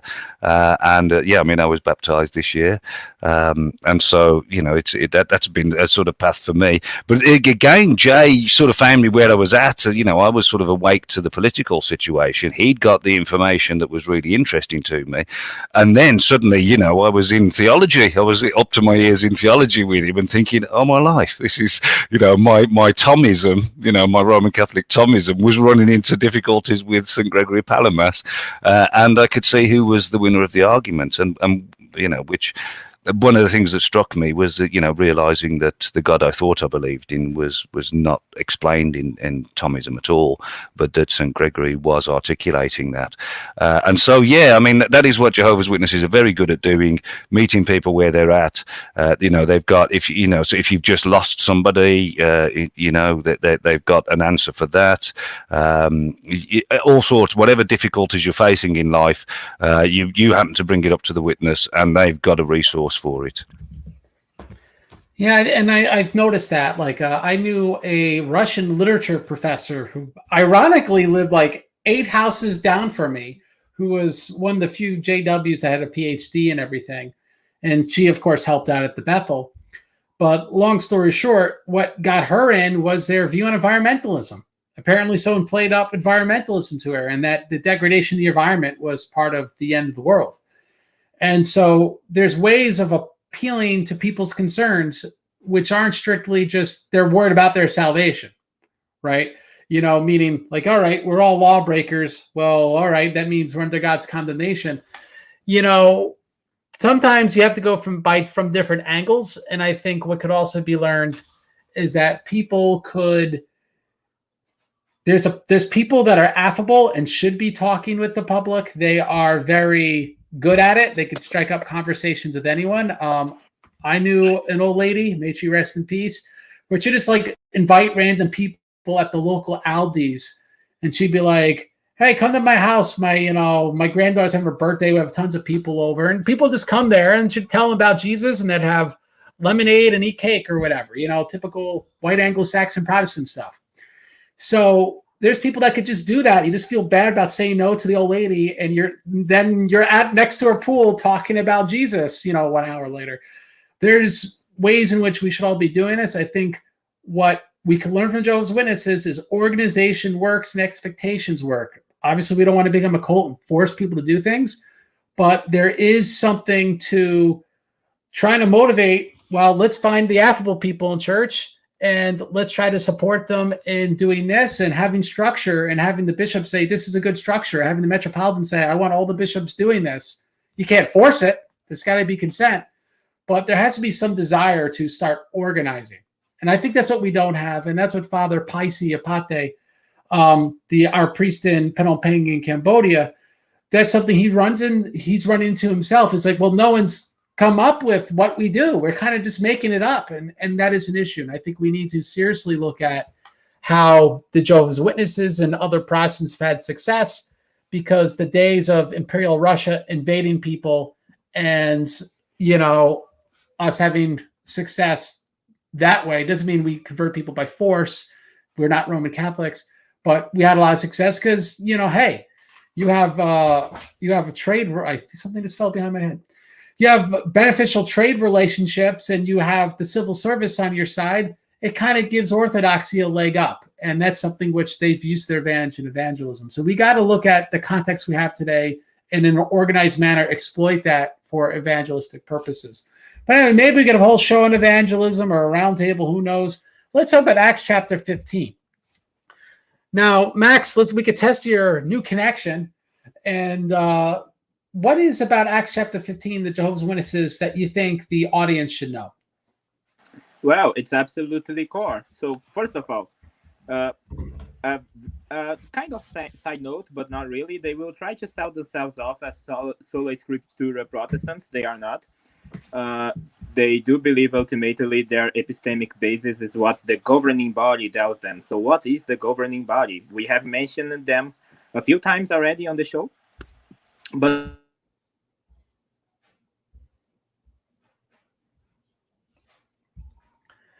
all right, Max is breaking up. Earl, could you pick up? Wait, he's back. I'm back. I will just give up on my Wi-Fi, see if a mobile works for now. But anyway, basically, the governing body is the group of anointed elders. They are way above congregational elders, but I'm using elders here as a general term that basically rules over the organization as an oligarchy, really. So it's a very, very centralized structure. And they basically base off this specific structure, ecclesial organization, really, based on Acts 15. So what happens in Acts 15? Well, according to basically everyone else except Jehovah's Witnesses, Acts 15 is about an event in church history called the Council of Jerusalem, or the Apostolic Council of Jerusalem, which was mostly based around the problem of circumcision, right? So the Jewish Christians wanted the Gentiles to circumcise. St. Paul didn't think it was necessary, so they argued about it, and they decided that the circumcision was not necessary for the Gentiles to convert. Well, Jehovah's Witnesses look at that chapter in Acts, and they will say that it was not a very big assembling of presbyters and bishops that were discussing this stuff. They will say actually that it was a very small group of elders that included St. Paul, St. Peter, among others, that decided this by themselves. So it was not actually the whole church. It was just a very small group centralized in Jerusalem. And that's basically what you all should know in a nutshell. So it's a very, very different reading of there, but it's absolutely core because the governing body is foundational for Jehovah's Witnesses. It's where their claim to authority comes from. It's where their claim to know what the divine revelation and the revealed truth comes from. So yeah, just to add to that, in after Christ's prophecy in Matthew 24, that Jehovah's Witnesses use, to justify their end times eschatology. It then goes in on to say, Christ asks, so who really is the faithful and discreet slave whom the master has set over the household to feed spiritual food? Feed them food at the proper time, and Jehovah's Witnesses therefore put the word spiritual in front of that, and the spiritual food, and so they identify the governing body as this faithful and discreet slave, who they used to say it was all of what Jehovah's Witnesses call the anointed, which is their 144,000 doctrine. Those are the people who will go to heaven to rule as kings with Christ, and a select group of those made up the governing body. But now they say exclusively the governing body is the faithful and discreet slave. That's another very recent one that they've sort of introduced, which upsets a lot of people who claim to be anointed among Jehovah's Witnesses. But they've always had a bit of a problem with this anointed, because they should have all died out by now, but they still keep going. People keep claiming to be anointed, and so they won't go away. But yeah, so you've got the governing body and now the faithful and discreet slave, and so their very first sort of example that they pull on is that Acts 15 meeting, and it is their governing body, and so between those two, they justify the existence of that governing body, and how they self-justify, and why you must be sort of, as we would say, in communion with the governing body. You must be completely obedient to those. They are God's appointed representatives on earth. They are the faithful slave whom God has appointed to give you your spiritual food at the proper time. All righty. So let's talk about the doctrine of selective foreknowledge, and then we'll talk about lack of omnipresence for Jehovah. And this is important because I found whenever you get a conversation that's anywhere serious, that's at least 30 minutes long, you eventually start getting to Jehovah's Witness anthropology and how the fall occurred. And to make it really simple, Adam fell because God just wasn't paying attention at the time. He just didn't know what was going on. So selective foreknowledge is the idea, well, God knows what's going to happen in the future. Sometimes he wills not to. And I've been told, if what's more powerful than a God that knows everything? And I said, a God that selectively doesn't know everything when he doesn't want to know, that's the ticket. So that would be essentially the doctrine of selective foreknowledge. But I'm speaking as an outsider. I'm wondering, for you guys, what have you run into, or how do you understand selective foreknowledge? Let's talk with I don't know, Max first. All right. So I had a very before I started to convert, I have it open here.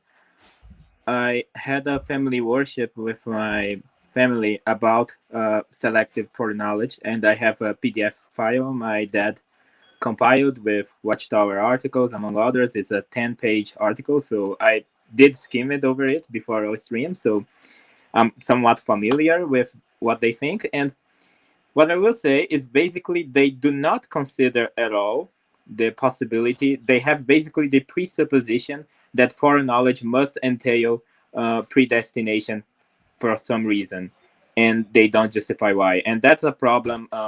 And let me interrupt there. That's always bothered me. Mm-hmm. Even I remember taking a philosophy of God class, like it was like philosophy 101 or something when I was in college.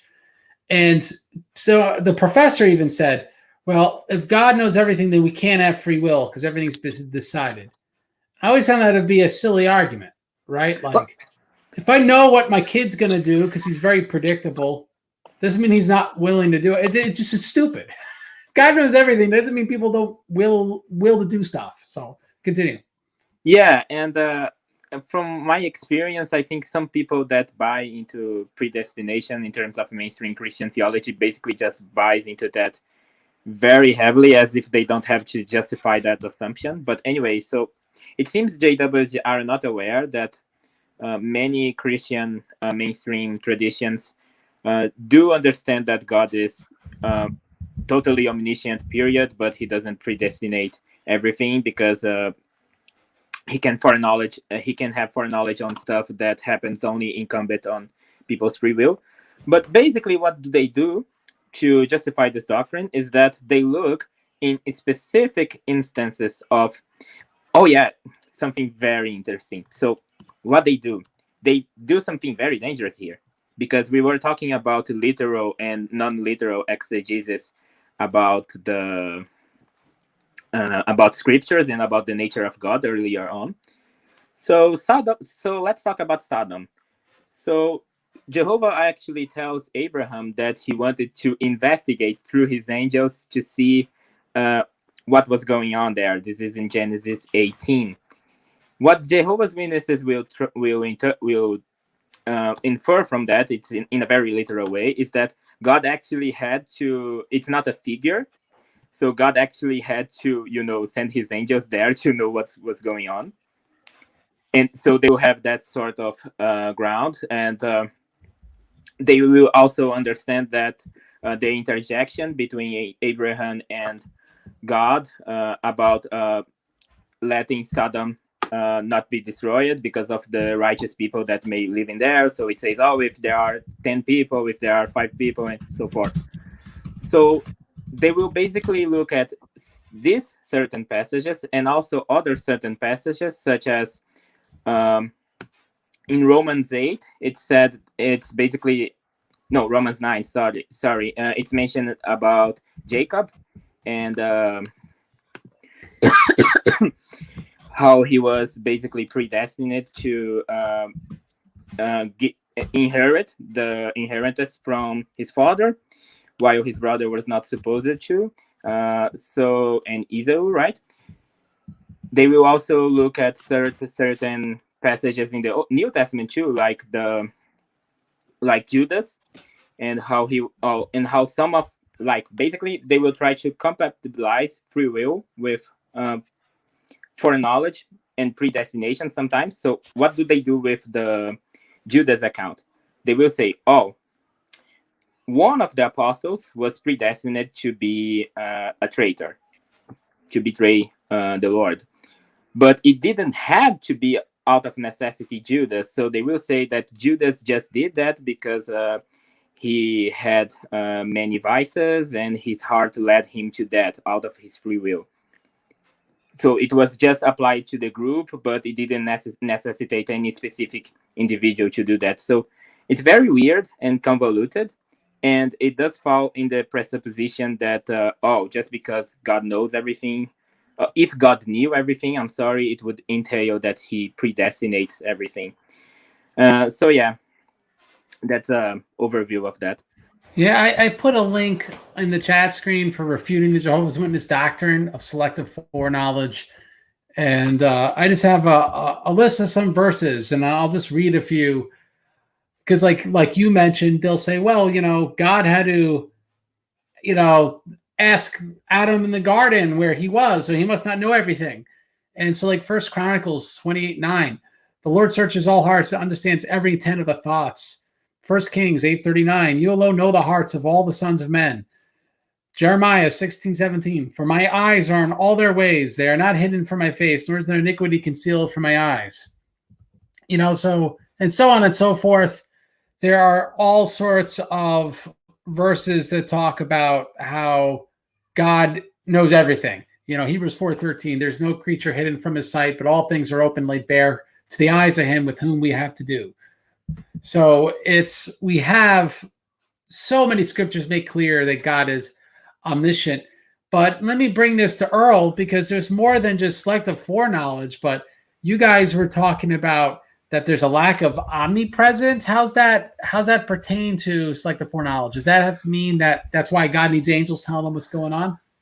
It is a bit.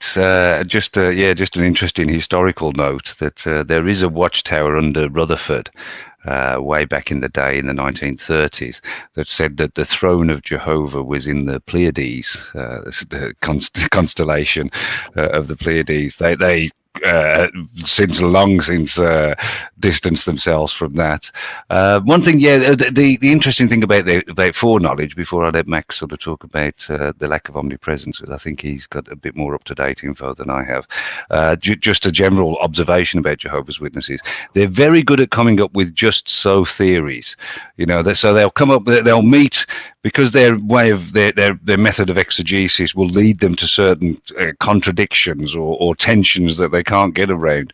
They will invent a just so theory that's got no scriptural basis whatsoever, that they just sort of come up with. And you find this in the Watchtower a lot. And selective foreknowledge is one of them. They meet this issue of predestination versus other things, and the fact that of course predestination is such a such a rotten doctrine in the strict Calvinist sense, and so they have to get away from that, knowing they have to get away from it. But they've got the tension with the fact that God must know everything, and so as Maximus says, that then implies that everything is predestined in their, because they're not philosophically very subtle.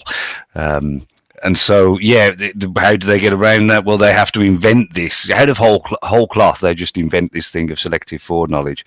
But it's Jehovah is a distant God. Very much like the Islamic God in many ways. He's so outside of things, and he's not omnipresent. the Holy Spirit, which they just call Holy Spirit, they don't put the definite article in front of, and they don't treat as a proper name, is just God's active force.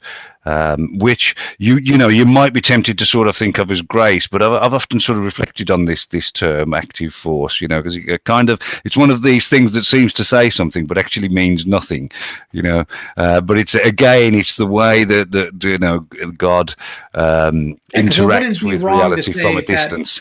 Because it wouldn't be wrong to say that we interact with God's energies in the person of the Holy Spirit. Sure, yeah, exactly. That wouldn't be theologically incorrect, but that's not what they mean. No, God's active force is his way of sort of penetrating into reality here and there, to sort of move somebody or, change something. Usually it applies to actually Jehovah's Witnesses going door to door. And so if they happen to knock a particular door and they, something good happens, then it was God's active force that sort of helped them. But so it's a very selective interaction, interpenetration into reality that's not really well articulated or put any flesh on. I mean, it is just this phrase they use, that sort of really, when you get down to it, actually has no substance to it whatsoever. But I think Max might have a few things to say. Yeah, very very short comment on the omnipresence question. So, and this is something that we should comment, as this is the Revenge of the Jehovah's Witness live stream. So something that they do, and it's good that you guys are aware, they do very low quality quote mining, both in terms of scripture and in terms of academic sources, when they want for some reason to use academic sources to bolster their point. So 1 Kings 8:30, if you guys want to open up in your own Bibles and listen to your servant's request for favor and to the request by your people Israel that they pray towards this place, and may you hear from your dwelling place in the heavens. So they will say, oh, you see, so Jehovah has his dwelling places in the heavens. But if you read 3 verses, 3 verses prior, but will God really dwell on the earth? Look, the heavens, yes, the heavens of the heavens cannot contain you. How much less than this house that I have built? So it's sometimes it's that low quality of quote mining they do. So if you read the whole thing, you can see that the general principle is that God doesn't really have a restricted dwelling place at all, but they still do that a lot. So something that you guys should keep in mind if they, and this is useful if they ever knock at your door and you talk with them. They will do very low quality quote mining. Some of their proof texts are very low quality quote mining that if you just read the passage in context, you can dismantle it. So it's a good tip to have in mind, I think. Alrighty, and so our last topic is blood transfusions and organ donations. I really don't know about the latter. The former is really obvious. Everyone knows that they're against blood transfusions. This was never an issue I fought with them about, simply because it comes off bad in evangelizing Jehovah's Witness that, like, here's something they're rigorous about where they could take pride that they're holier than thou, and you're saying, oh, well, I want my blood transfusion. That just plays into their hand that you're this reprobate that just is selfish and doesn't want to do God's will. So it was never something I would fight about. And but for those who are not aware, is they believe you can't have blood transfusion. So my question to you guys, we'll go with Earl first. I mean, like, I presume that means no organ donations as well, right? Yeah, but not strictly. I mean, if the organ donation, the transplant could be carried out bloodlessly, or not using whole blood, so they do allow fractions of blood. So certain aspects, certain things. I always liken this. It's a very strange allowance that they've made, and it's kind of grown. The list of things that they allow has grown over the years. So it used to be just no blood, but then they would say it's a matter of conscience if you have platelets platelets or you have certain other blood products, because of course there's a lot of different things in blood, and they can be separated out, and you don't always need whole blood, and so they would say that certain things are a matter of conscience. And I've always described it as like them saying, you can have bacon, you can have cheese, you can have tomato, and you can have bread, but you can't have a bacon, cheese, and tomato sandwich. That's the way it goes. And so that is that's it in a nutshell with their blood. Again, it's an Acts 15 thing, where the decision of the council is, to abstain from food sacrificed to idols, etc., and from blood. And so Jehovah's Witnesses take that in meaning not just eating the blood, not just from eating strangled foods, but all, from blood, taking blood in, sustaining your life with blood. And it sort of ties back to what I mentioned earlier about the soul. The life is in the blood. They interpret soul, the word soul, as life. One means the other, they're synonymous. And so the life is in the blood, so you don't sustain your life through the life of someone else. And so no blood, but they are okay with transplants. But if you have a transplant but it requires blood transfusions in the operation, and you permit that, then you will find yourself in trouble with the organization. I've known several cases when I was in Jehovah's Witnesses of people who lost their lives for refusing blood. Very sad situations. One elder's wife, she had some kind of hemorrhage somewhere in her body. She the doctors desperately wanted to give her blood. They were, she refused. She'd got, all Jehovah's Witnesses carry a card, a sort of exemption for the doctors. It says no blood, it's quite clearly on the front, that sort of no entry sign, but with a blood transfusion bag sort of in the middle of it. And then it's quite a legal document as well, saying what they won't accept, and signed and witnessed. And so, so any Jehovah's Witness over a certain age, the courts can overrule it for minors, but over a certain age, it's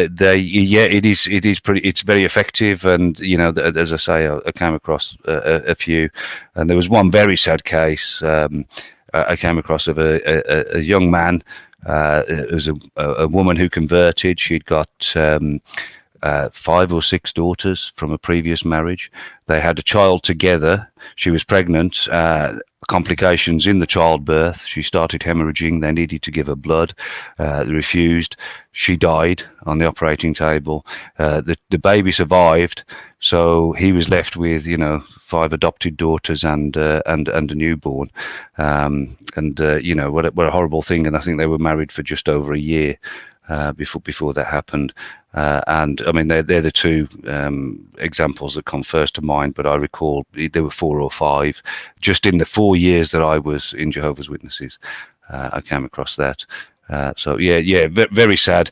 But of course, then there are people who've taken the blood fractions, and survived.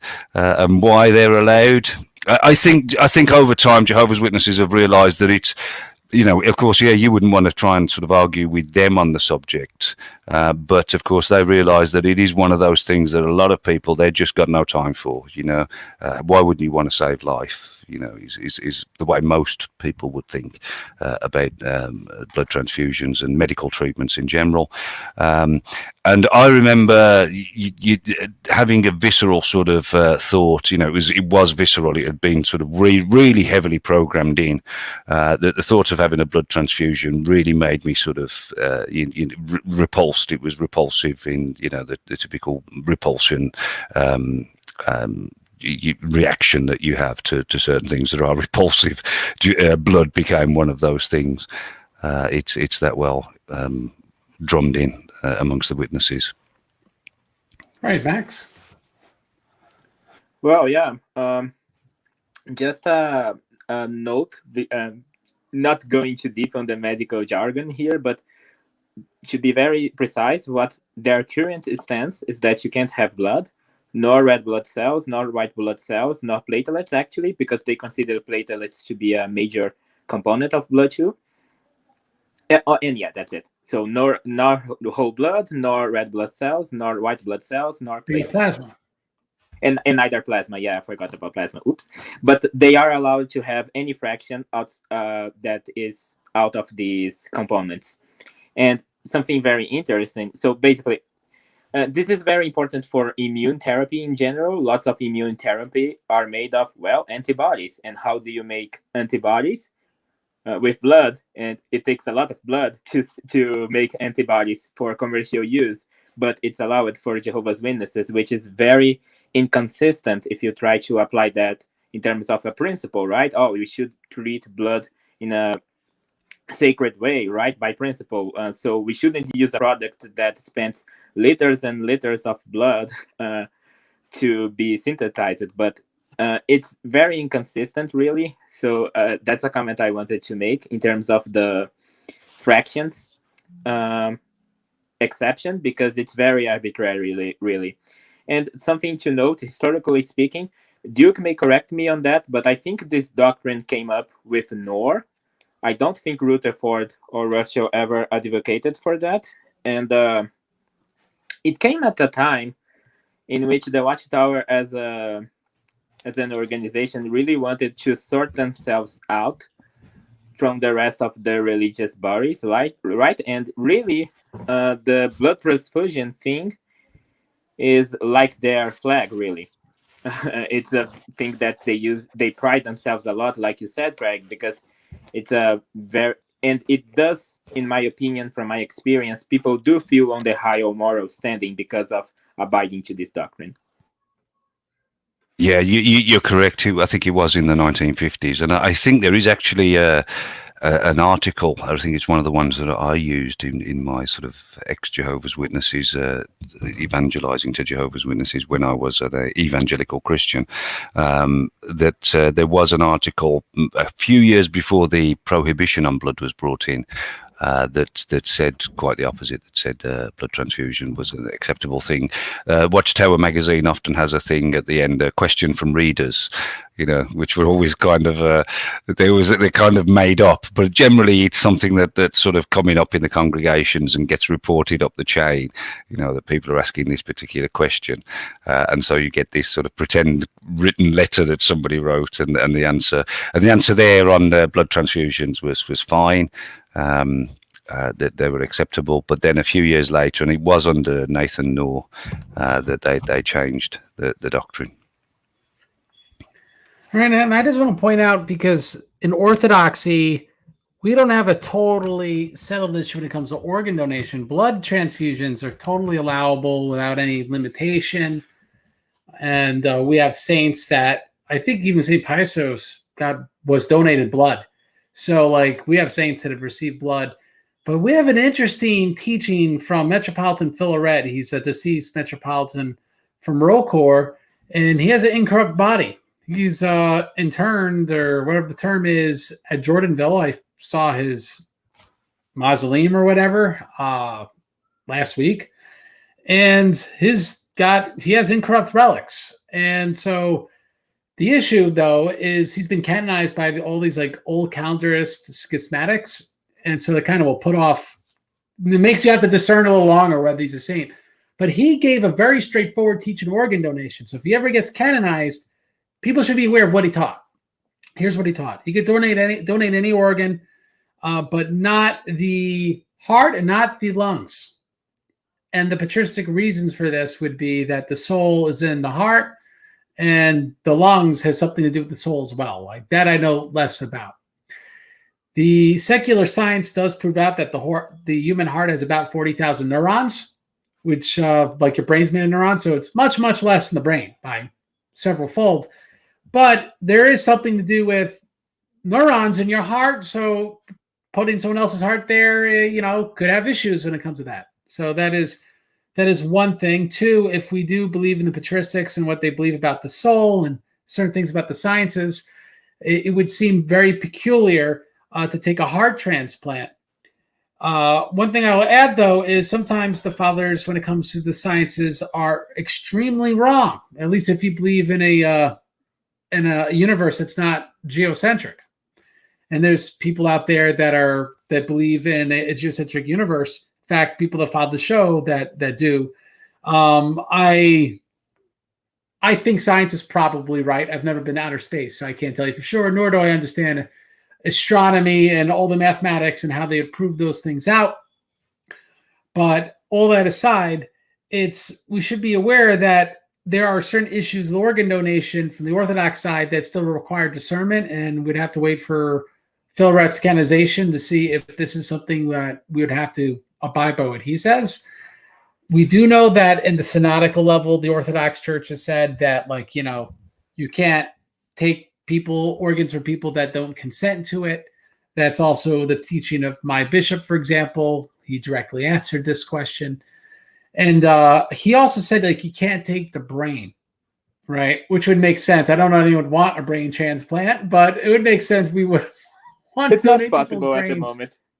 It's not possible, but it's, I guess, the principle that you wouldn't want to make someone's psyche live in someone else if that's where the psyche is in the brain. Some people have mentioned the eyes, but I can't remember a specific source on no eye donations either. But it's an issue that requires discernment nonetheless for that reason. And because we're psychosomatic organisms, we're body and soul, the body means something. We got to treat dead bodies with respect. That's why we venerate even our dead. We kiss our dead at the funeral rites. And so it's something that you don't want to donate organs willy-nilly, and you don't want to receive organs willy-nilly. I'd say you want to seriously reflect on this and speak to your spiritual father about this. I don't have a settled answer. All I can tell you is I've read stuff, right, from Metropolitan Philrett and whatnot, which means you got to think about this. It's not just a given. So that would be my final comments on the issue of blood transfusion organ donations. We're going to do some audience questions, but let me give you guys both maybe a minute for a last word. How about you first, Max? Wow. It was very enjoyable discussion. I really liked reviewing some of the old stuff I used to believe in and make all sorts of arguments, sometimes very crazy mental gymnastics to justify for. And it has been some tough moments. I am a very recent convert. I have left the Jehovah's Witnesses way later than Duke. I left it last year. Duke has left them for quite a while now, so I'm still going through some stuff in general. He's going through stuff. And how about you, Duke? Yeah, well, I mean, Max's story is really quite remarkable. When I met him on the Discord, I think the beginning of this year, and a young man brought up in Jehovah's Witnesses, and so I'm really glad that we got to do this stream and we got to hear some of Max's takes. Interesting, sort of some of the modern stuff that's gone on, it's been a pleasure as ever. Always nice to talk to you, Craig. And yeah, we'll do it again sometime. We'll talk about some other stuff for sure.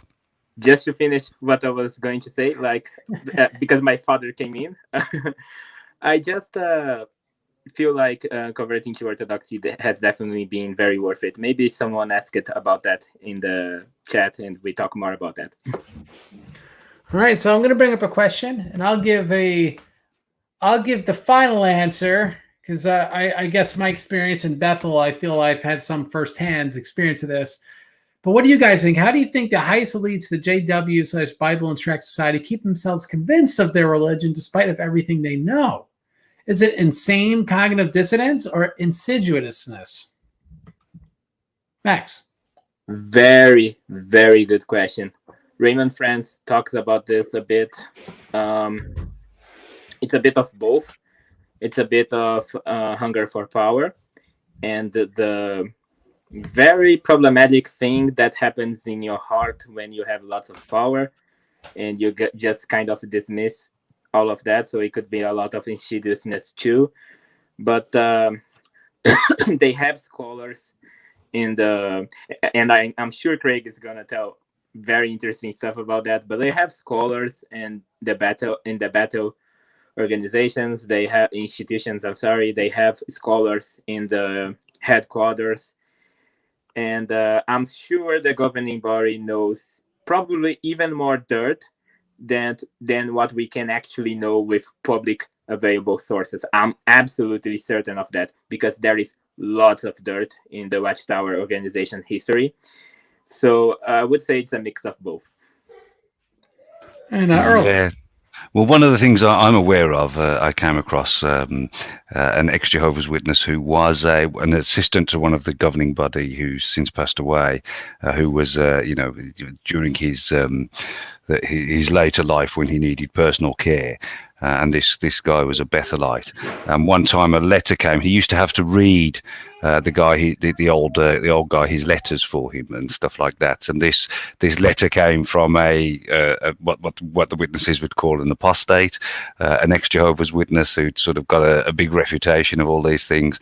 And this letter was then taken and it was put into a special storeroom that the witnesses have got, a special sort of archive where they keep all of the stuff that's critical of them.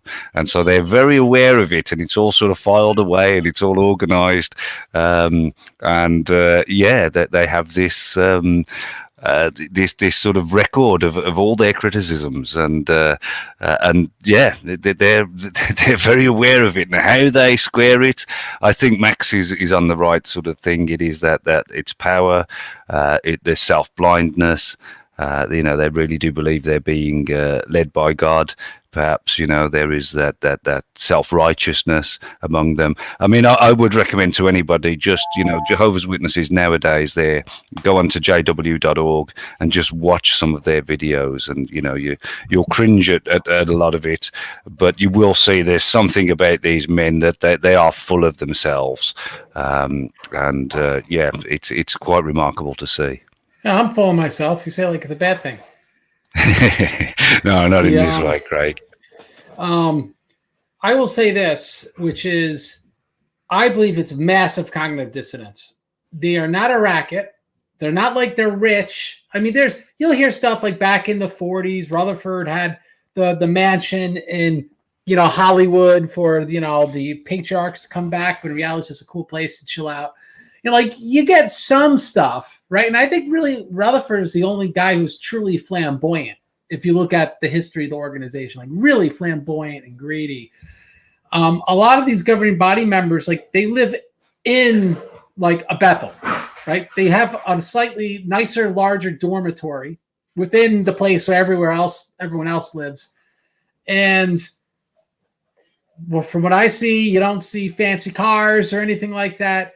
It really doesn't look like it's that agreed. Another thing also is the people that are in organization that do have PhDs and stuff, the rare, I've seen, as I referred to before, I've seen her library. She had stuff from the Watchtower in the 70s. She had tons of their old periodical stuff that showed they're wrong, right?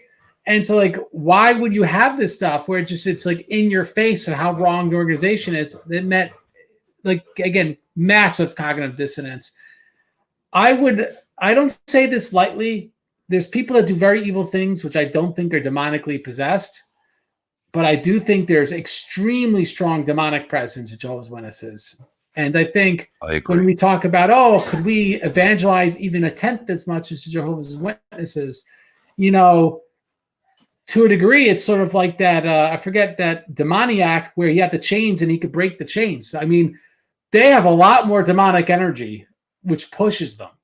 And I don't think people think that. You want a natural explanation, they're greedy, they're stupid, or whatever. I do think there's a spiritual explanation. Anyone who's been in a Bethel, I think you could feel it. You could feel the presence. You could see it in people's faces. Doesn't mean they're mean or bad people. You deal with them, they're perfectly nice people. But you definitely have a feeling of strong demonic presence. And so that's something I'd just like to say, because having spoke to intelligent people and have all the information at their fingertips, and I think there's a sincere cognitive dissonance. So last question, and then we'll ask for donations. Can you donate your beard in Eastern Orthodoxy? Well, again, during Peter the Great's time, sort of, yes, because he made it required for your nobility to shave your beard. So when people died, they would glue the beards back on. So that's sort of you can, but I know that was not a serious question. So anyway, Has this blessed you? Well, you could bless someone else. Do something evangelistic. Prove those Jehovah's Witnesses wrong. Take 2.5 hours on a Saturday and evangelize, and don't shuffle while you do it. Or you can go to orthodoxchristiantheology.com/donate. You go, Craig, I'm stupid. I don't know how to spell that. Well, guess what? It's on the bottom, scrolling there. And you can look at it. It's also linked in the video description, orthodoxchristiantheology.com/donate. So you could also do that and support the churches in Cambodia. There is a PayPal to do it. Every single penny goes to the churches of Cambodia. There's also direct money wiring instructions. Like, I don't know, you're some Russian millionaire that wants to send $1 million. I don't want the money. Wire the money to your bank, whatever you are. Now, that aside, there's also other ways you could donate. Let's say you're young, you don't have a lot of money, but you got a good passport. And you could easily go to Cambodia. Father Pisces is open to people spending a year or two in Cambodia. Live there, learn the language, evangelize a little bit. So you could go there. They're open for it. This is just fields, evangelism field is, ready for people to work. We just don't have the people. I'm too stupid. I've been married to a Cambodian woman for, 9 years now, 10 years, something like that. I can still just barely talk Khmer, right? I can say, Kini Manawi Sak Truk Day. I can just say nonsense in Khmer. I can't really speak the language. But please pray for me that I may be able to do even more in Cambodia itself. But this is something where you could seriously consider this. But it doesn't have to just be Cambodia. The Orthodox Church is Cambodia. Bless your local monastery. Give alms. Give to your parish if they're staying open during COVID. Just don't reward people that aren't using the money for the sacraments, for the glorification of God, for the conversion of souls. Vote with your money. You don't have to agree with everything that other people do that are above you, but there's no canon saying where you can put your money. So put your money where it's right. Bless those who need the blessing, and God will bless you. So that is pretty much it. And guys, Earl, Max, this is always so much fun. It's a shame it takes like a year, right? Like, oh, Earl, we had so much fun doing the students again. It's like a year later that we did again. Life does get busy. But I will say this. Guys, stay tuned. There is a big surprise show coming next Saturday on a big topic with a big scholar. And because there's cancel culture on the Roman Catholic left, I am not announcing it, but it's coming next Saturday. So stay tuned. Ooh, and Wonderful. Very good. We got the oohs and the ahs. So I will end the show as I end all my shows by quoting Jesus Sirach by saying, fight to death for the truth, and the Lord God will fight for you. God bless you all, guys. Have a great day. Cheers, Craig.